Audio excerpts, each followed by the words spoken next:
ó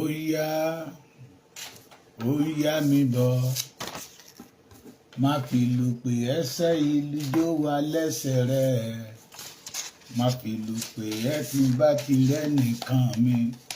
Mo kí ẹ̀yin bàbá mi àtẹ̀yin ìyá mi pé ẹ kú iṣẹ́ ìní àlàáfíà kọ́ mo bá yín ara lé àbí òlé péré lológo yìí láṣẹ Olódùmarè ẹ ní kú fọ̀táyọ̀ ẹ ní bòrèbòrè darí ayé yín nù ìbànújẹ́ ayé kò mọ̀ ní ṣubú lù yín láṣẹ Olódùmarè ojú kì í ti ọjọ́ bẹ́ẹ̀ ni láṣẹ Olódùmarè ojú ò ní tì yín ẹ ní rí ń gbé sọnù bí ò ṣe bí ọmọ ẹ ní rí ń gbé sọnù bí ò ṣe bí ọmọ agara kì í dá Olódùmarè agara ò ní dá yín. Mo kí ẹ̀yin bàbá mi àtẹ̀yin ìyá mi mo kí yín káàkiri mo kí yín lórúkọ bàbá Professor Banji Akíntóyè àrólé Awólọ́wọ̀ bàbá dáadáa bàbá tó ṣe é fọkàn tán bàbá tó ṣojú tó ṣẹ̀yìn. Mo kí yín l'Amẹ́ríkà ní London ní Canada káàkiri gbogbo àgbáyé tẹ́ ti ń gbọ́ mi tẹ́ ti ń rí mi pé àjíǹde ara yóò máa jẹ́ fún yín. Mo kí yín lórúkọ kàkàkí Olódùmarè olóyè Ṣètìndé ọmọ Adéyẹmọ Ìgbòho Òòṣà ọmọ tó fọlé tó fọ̀nà ẹ̀lẹ̀ tó ń gbọ́ ti Yorùbá tí ò bójú wẹ̀yìn tó dúró pé ìran Yorùbá ò gbọdọ̀ parun tó sọ wípé èyí tí ìran Yorùbá jẹ́ ìyà nínú Nàìjíríà ò tó gẹ́ ó rántí òwe Yorùbá ni lára òwe Yorùbá kan tó ní àìdúwà nílé ẹni ká fọrùn yín ṣùgbọ́n láyé àtijọ́ ni ní Nàìjíríà tó dé òní nílẹ̀ Yorùbá tó dé òní ènìyàn máa wà nílé ara ẹ̀ afapádá afọrùn yín adálápá adálẹ́sẹ̀ tí ò bá múra kó má bàa já síkú. Mo kí yín lórúkọ wọn ẹ ti rí àkọlé mi gẹ́gẹ́ bí mo ṣe máa ń sọ pé ọ̀gẹ̀dẹ̀ ń bàjẹ́ àníṣe ló ń pọ́n tá a bá ti wá mọ̀ pé ọ̀gẹ̀dẹ̀ kì í ṣe ló ń pọ́n ń bàjẹ́ ni ká tètè ké gbàjarè èyí a máa fi dídòdò ká fi dídòdò èyí tá a máa sì jẹ lọ́bọ̀ ọ̀rọ̀ ká bò sí jẹ lọ́bọ̀ ọ̀rọ̀ èyí tá a dẹ̀ máa jẹ́ láìsí torí gbogbo ẹ̀ ló ṣe é jẹ fún ká tètè jẹ èyí tá a máa fi dípé kéré ká fi dín torí pé láì jẹ́ bẹ́ẹ̀ yóò ṣòfò dànù ni kì í dẹ̀ ṣe irú ìran Yorùbá ló yẹ kó ṣòfò kì í ṣe irú ìran Yorùbá ló yẹ kó jìyà o. Ọ̀gẹ̀dẹ̀ tí ń bá ń bàjẹ́ tẹ́ ẹ ní jẹ ló ń pọ́n nígbà tẹ́ ẹ bá rí pé kò í ṣe pé ó ń bàjẹ́ kì í ṣe pé ó ń bàjẹ́ ni àwa máa jìyà ńlẹ̀ òun ló mú kí ìran Yorùbá máa jìyà lóde òní. Ẹ ti rí táìtù mi pé Afẹ́nifẹ́re àwọn ẹgbẹ́ Afẹ́nifẹ́re ẹgbẹ́ ọ̀dájú ẹgbẹ́ onímọ̀nàfìkì Afẹ́nifẹ́re tí ò ṣojú wọn àtún lè ṣẹ̀yìn. Afẹ́nifẹ́re cannot defend the Yoruba peoples but they can defend the Arewas because wọ́n wá ojúrere àwọn Arewa. Yes ẹ ti gbọ́ lára àwọn àgbààgbà tó pera wọn ní àwọn ní national leader worldwide Afẹ́nifẹ́re ọba Ọládipúpọ̀ Ẹnìtàn màá play fídíò wọn ẹ gbọ́ ọ̀rọ̀ tó sọ ní ìjọ wọn àná. Wọ́n dìídì sọ fún wa gan nínú ọ̀rọ̀ wọn lóòótọ́ wọ́n lè má lọ direct but nínú ọ̀rọ̀ wọn ó ti fi hàn lóòótọ́ àti lódodo pé wọ́n ṣiṣẹ́ fáwọn Arewa ni torí wọ́n wá ń sọ wípé kò dáa kéènìyàn kó máa tú ilé ṣe kó máa tú ta ṣe kéènìyàn kó máa tú ilé ṣe kó máa tú ìlú ṣe lọ́dọ̀ wọn níbo ni ìlú níbo ni ilé ilé ní ilẹ̀ Yorùbá ìlú ní Nàìjíríà so àwọn gbẹ́dọ̀ kọ́kọ́ gbára káràmásìkì Nàìjíríà náà pé Nàìjíríà gbẹ́dọ̀ wá òkè kó tó wá bẹ̀rẹ̀ sí tú ilẹ̀ Yorùbá ṣe ní ìtọ́pá táwọn pè ní ilé. Wọ́n dẹ̀ ti gbàgbé pé ní ìkóríta tí Nàìjíríà dé Nàìjíríà ò lè dáa mọ́ Nàìjíríà ò lè dáa mọ́. Mo gbọ́ fígọ̀ kan lánàá orí dẹ̀ ń fọ́ mi láti 2017 to 2025 almost 210 trillion ló ti sọnù tí Nàìjíríà ò lè àkáǹtì fún làwọn kan wá dìde pé àwọn fẹ́ túnṣe torí bí olè kan ṣe ń lọ làwọn olè kan gbà á àwọn olè tó dẹ̀ ń gbà lẹ́yìn wọ́n ń burú ju àwọn olè tó ń kúrò ń bẹ̀ lọ. So it is better láti sọ bára wa sòdodo ọ̀rọ̀ and they thank God the majority of Yoruba nowadays know pé ìran Yorùbá we did not belong to Yoruba Nigeria. Àwa ọmọ Yorùbá belong sínú Nàìjíríà. So tí Afẹ́nifẹ́re bá lè jáde síta pé àwọn fẹ́ kí Nàìjíríà ò dára, ẹ ti mọ̀ pé olè làwọn fẹ́ jà. Tí Afẹ́nifẹ́re bá jáde síta tí wọ́n bá ti ń pariwo restructuring bíi 50, 60, 70, 100 ọdún sẹ́yìn tí restructuring ò tí ì tẹ̀ wọ́n lọ́wọ́ tẹ́ máa ń pariwo true federalism tí kìí ṣe pé wọ́n ṣe ń kọrin ẹ̀ lénìí tó ti lé 100, tó ti lé 100, tó ti lé ní 90 tí ò tẹ̀ wọ́n lọ́wọ́. Tó bá jẹ́ pé irú àwa ìwọ̀n tí ìbí wa táwa náà dẹ̀ ti fẹ́ máa di bàbá tí wọ́n ti ń pariwo state police tí òun tí ìríṣẹ́ dèní tí àwọn Afẹ́nifẹ́re dẹ̀ sọ wípé àwọn fẹ́ tú Nàìjíríà ṣe. Ṣebí tó bá jẹ́ téèyàn bá ní ipá lórí ẹ̀, téèyàn bá lágbára lórí ẹ̀, lènìyàn lè sọ pé báyìí ni mo ṣe fẹ́ ṣe, mo fẹ́ tú lé ṣe. Bí àpẹẹrẹ ilé tí ọmọ bíi 6 bíi 7 jogún, tí ilé yẹn wá dògbó, téèyàn kan sọ wípé òun fẹ́ tú ilé yẹn ṣe, ẹ mọ̀ pé ó ń ṣe sàárà ni. Táwọn tó kù bá ní rárá má tú ṣe, ṣùgbọ́n téèyàn kan bá ní òun fẹ́ tú ṣe, táwọn tó kù ò ní ìmọ̀ tàbí òye tàbí àìdí àpá àwọn fẹ́ tú lé ṣe, tó jẹ́ pé ohun tó wà lọ́kàn wọn nípa àwọn fẹ́ tà á. Bí a ṣe ń ta Nàìjíríà lọ́wọ́, bí Fúlàní ṣe ń ta Nàìjíríà lọ́wọ́, tí àwọn kan sọ wípé àwọn fẹ́ tú ṣe. It showed that Afẹ́nifẹ́re they are deceiving the Yorubas.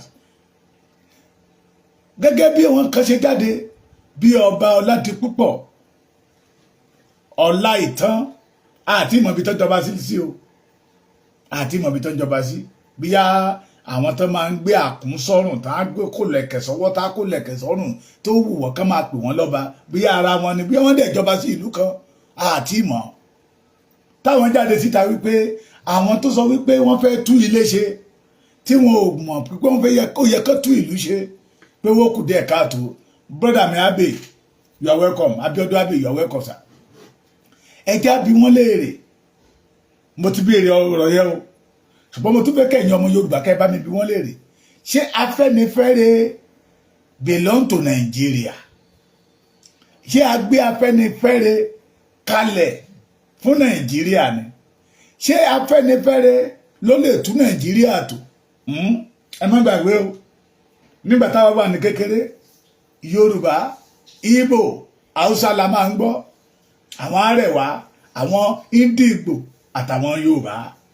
Ṣùgbọ́n àwọn bàbá wa tó dé òní, àwọn nìkan ló fẹ́ tú Nàìjíríà ṣe. Àwọn nìkan wọ́n wá claim pé Afẹ́nifẹ́re gbẹ̀dọ̀ kọ́kọ́ build Nàìjíríà náà.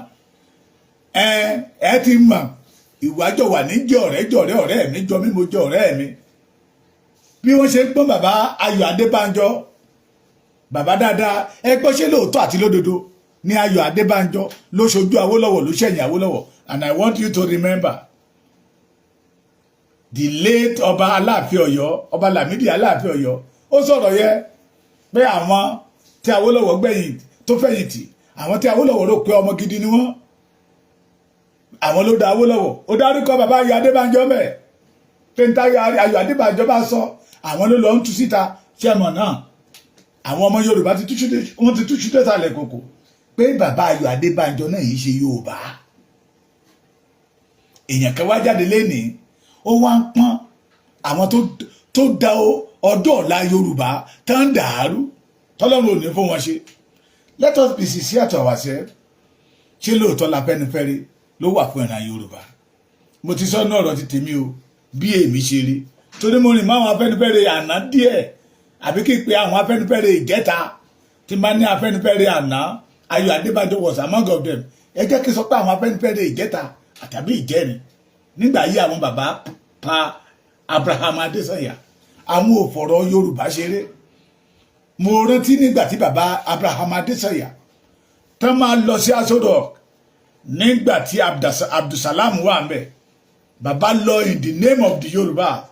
Bàbá did not go there in the name of the Nigeria. ṣùgbọ́n àwọn bàbá àtòdé òní they condemn those people that say that the Yoruba need freedom. Ẹ̀gbọ́n ṣé òru Afẹ́nifẹ́re ló yẹ kó máa takun tán pè ní òmìnira Yorùbá. The Afenifere of today condemn the Sunday Igboho and Baba Professor Banji Akintoye. Tó sọ wípé ètí ìran Yorùbá jẹ̀yà lọ́wọ́ àwọn Fúlàní ó tó gẹ́. Mo ti play ọ̀rọ̀ wọn fún yín o. Mo tún lè play díẹ̀ fún yín bẹ̀kẹ́ gbọ́ o. Kátàkátà táwọn bàbá yìí ń sọ. Dédédédé tó ń gbẹnu àwọn bàbá yìí sọ.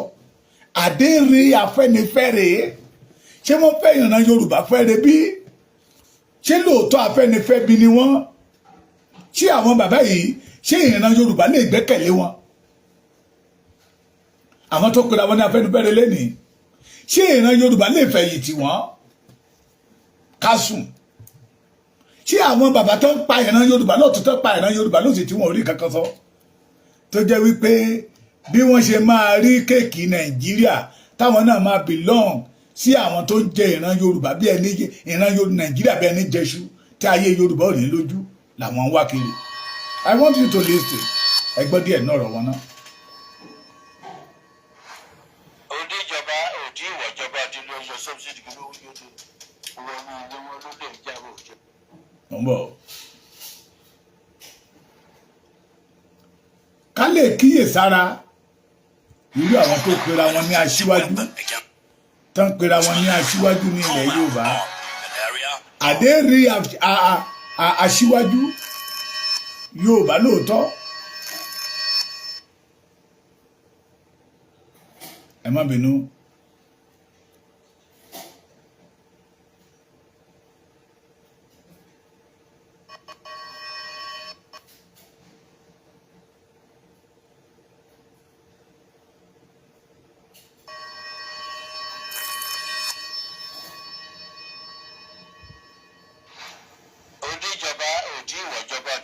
Subsidy kí ló ń yóò dé owó ọmọ wọn ló lè jábọ̀ òjò owó kò mọ̀ bí lẹ́nu kò mọ̀ bí jílẹ̀ fún àbójú ní ìlú wa. Mo bá ní fẹ́ tún lè ṣe bàjẹ́ ìwọ́nú ilé ní. Ṣé ń gbọ́?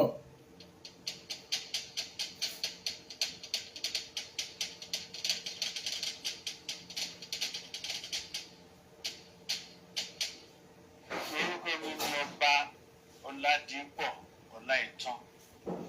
Èmi ni alákòóso gbogbo àgbáyé fún Afẹ́nifẹ́re tí a pè ní leader Afẹ́nifẹ́re gbogbo àgbáyé. Ẹ máa gbọ́ tó sọ nípa Ayọ̀ Adébánjọ o.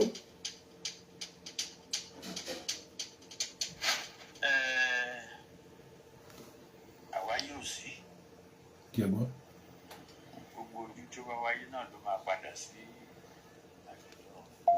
Àwálé ayé òkú òsí ló sọ dorí kodò. Kó má lọ láéláé. Àwa ní kó wà pẹ̀lú wa. Torí pé ẹ mọ lọ igi wo. Kí ẹ gbọ́. Ó di pé ó dà ẹ̀dùnkó ó dojú àlá. Ká tó wá rí ká tó rẹ́fọ̀ dọ̀dọ̀. Ọkùnrin kìtìkìtì ọkùnrin kàtàkàtà.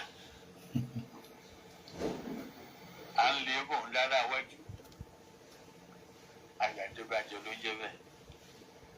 Ọ̀kọ̀ọ̀kan ọ̀kan ṣoṣo àjànàkú tó máa ń lu kó jìgìjìgìjìgì.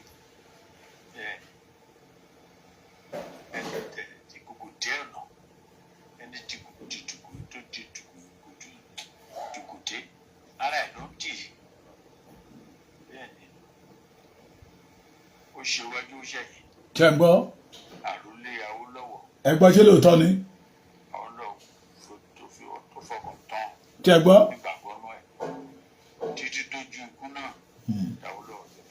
Ẹ gbọ́. Mo fẹ́ kẹ́yìn ọmọ Yorùbá máa bá mi gbọ́ o.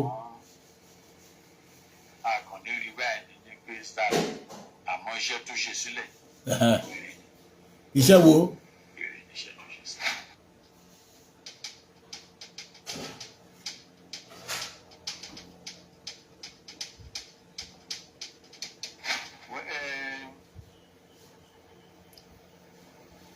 Èédú ní báyìí kì í ṣe tọ́jọ́ mẹ́ta tí tútù wọ ọlọ́run láti jẹ́ ká wà ní òkè ilẹ̀ ẹ̀yẹ lọ́wọ́ yìí. Mo lé ní 100 ọdún báyìí. Ṣé ẹ rí i pé iṣẹ́ ṣì wà lọ́wọ́ àwa Yorùbá ó lé ní 100 ọdún? Ṣé lóòótọ́ àti lódodo bẹ́ẹ̀ni sọ̀rọ̀? Ṣé lóòótọ́ àti lódodo ni bàbá Ayọ̀ Adébánjọ ló ṣojú Awólọ́wọ̀ ló ṣẹ̀yìn Awólọ́wọ̀? Ṣé lóòótọ́ àti lódodo ló ṣiṣẹ́ ribiribi sílẹ̀ Yorùbá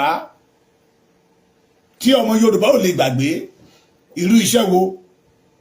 I have a fathers tó lórí ọ̀fẹ́ àti lọ sílé Ayọ̀ Adébánjọ lọ́kí nígbà tó dé láti Amẹ́ríkà pé you want to join the Afenifere. Ohun tí bàbá yẹn dé bá ń bẹ̀ ó burú jáì. Nígbà tó ọ̀rọ̀ ṣọ́ọ̀bù wa bẹ̀rẹ̀ ló wá sọ pé bàbá yìí ló máa tá ẹ̀ bá tètè múra bàbá yìí máa kú Yorùbá ṣìnà. Pé ìgbà tán débẹ̀ Ghana must go méjì tó kún fún dọ́là náà kó dé pé orí iṣẹ́ àtúntò kò sí àwọn kò sẹ́gbẹ́ pé bàbá wọ́n máa ń dárúkọ bàbá ní àwọn bàbá yẹn láwọn ò ní dárúkọ ẹni tó kówó yẹn wá pé tóun bá dárúkọ ó mọ̀ pé ẹnu rú àwa yìí ò bù ó ní pé bàbá Adébánjọ ṣe ṣí fún ara fara yìí ló mú ẹyọ kan tá bẹ́ẹ̀ ló jẹ́ dọ́là ló bá ní kọ́ wọ padà kán gbé wọlé ó lẹ́ni tó tẹ̀lé òun sọ pé ńgbà tá ń lọ pé bàbá yìí máa tẹ̀ gírídì o kò tẹ́ lè ní pé kẹ́gbà nínú owó yẹ pé wọ́n á sọ pé ṣé owó ló wá lọ́bẹ̀ bó ṣe ń gbowó lọ́wọ́ àwọn gọ́ọ̀mẹ̀ntì nìyẹn. Ṣé Awólọ́wọ̀ fi ọ̀rọ̀ Yorùbá gba bribe rí? Ṣé Awólọ́wọ̀ fi ọ̀rọ̀ restructuring gba bribe rí? Àwọn bàbá tí ò lè defend àwọn ọmọ wọn tó ń pèrò ra wọn ní bàbá tí wọn ò lè dúró fún ìran Yorùbá tó jẹ́ pé ìlú kówókówó làwọn ń lù fún ìran Yorùbá. Ebi ìbá àpọmọ Yorùbá Fúlàní ìbá àpá Yorùbá kú kò kàn wọ́n. All the interview tí bàbá yìí ṣe ẹ lè ever rí ibi tó ti sọ̀rọ̀ àwọn Haúsá àwọn Fúlàní bẹ̀. Ohun tó ń sọ náà ni wípé àwọn tó ń sọ wípé àwọn fẹ́ gba Yorùbá nation àwọn ò takò ṣùgbọ́n ọ̀nà tó ń gbégbà yẹ kì í ṣe ọ̀nà táwọn fẹ́ gbégbà. Wọ́n dé gbọ́dọ̀ kọ́kọ́ tú ìlú ṣe náà kan tó tú ilé ṣe lọ́dún mélòó ní ìgbà mélòó kí ló yẹ káwa Yorùbá sọ pé tí àwọn bàbá yìí bá tàn wá káwa má tara wa. That is the one of the Yoruba leaders àwọn oníjẹkújẹ àwọn bàbá ìkà. That is one of the Yoruba leaders tí gbogbo ẹ̀tọ́ Yorùbá pátápátá làwọn Fúlàní ti gbà.